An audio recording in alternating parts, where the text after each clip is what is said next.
ఇండియాలో road accidents చాలా common. అంటే రైతుల ఆత్మహత్యలు ఎంత మామూలు విషయమో, అలాగే రోడ్ యాక్సిడెంట్స్ కూడా అంతే మామూలు విషయం. కానీ ప్రపంచంలో రోడ్ యాక్సిడెంట్స్ చాలా తక్కువగా ఉండే దేశాలంటో చూద్దామా? రోడ్ సేఫ్టీ విషయంలో 5th ప్లేస్ లో ఉంది డెన్మార్క్. ఇక్కడ చాలా మంది సీట్ బెల్ట్ లేకుండా కార్లని నడపరు. అంతేకాకుండా చాలా మంది నడుచుకుంటూ వెళ్ళడం లేదా సైకిళ్లను ఎక్కువగా వాడుతూ ఉంటారు. 4th ప్లేస్ లో ఉంది జపాన్. ఇక్కడ చిన్నప్పటి నుంచే పిల్లలకి ట్రాఫిక్ విషయంలో సేఫ్ గా ఎలా ఉండాలి అనే ట్రైనింగ్ ఇస్తూ ఉంటారు. అలాగే చాలా తక్కువ వెయిట్ ఉండే వెహికల్స్ ని వాడుతూ ఉంటారు. కియా అనే కార్ కంపెనీ కూడా జపాన్ కి సంబంధించిందే. అలాగే కొన్ని వెహికల్స్ కి టెక్నాలజీ కూడా అటాచ్ అయి ఉంటుంది. అంటే ఇప్పుడు కారు అన్నిటిని చూడలేదు గానీ సెన్స్ చేయగలదు త్రూ టెక్నాలజీ. 3rd ప్లేస్ లో ఉంది స్వీడన్. ఇక్కడ వెహికల్స్ వెళ్ళడానికి రోడ్స్ తో పాటు సెపరేట్ గా చిన్న పాత్స్ కూడా ఉంటాయి. అంటే సైకిలిస్టులు వెళ్ళడానికి లేదా నడిచే వాళ్ళు నడుచుకుంటూ వెళ్ళడానికి. కెమెరాస్ కూడా ఎక్కువగా ఉంటాయి. సో స్పీడ్ గా వెళ్తే వాళ్ళకి ఈజీగా తెలిసిపోతుంది, ఫైన్ కూడా పడిపోతుంది. వోల్వో కార్ కంపెనీ కూడా ఈ దేశానికి చెందింది. 2nd ప్లేస్ లో ఉంది ఐస్లాండ్. ఇక్కడ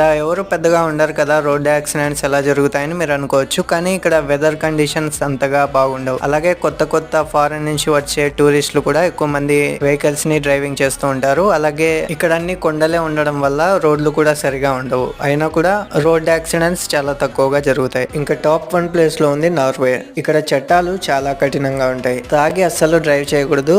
అలాగే ఫోన్ యూజ్ చేస్తూ కూడా డ్రైవింగ్ చేయకూడదు. డ్రైవింగ్ చేయాలన్నా కూడా చాలా హార్డ్ ట్రైనింగ్ తీసుకోవాలి.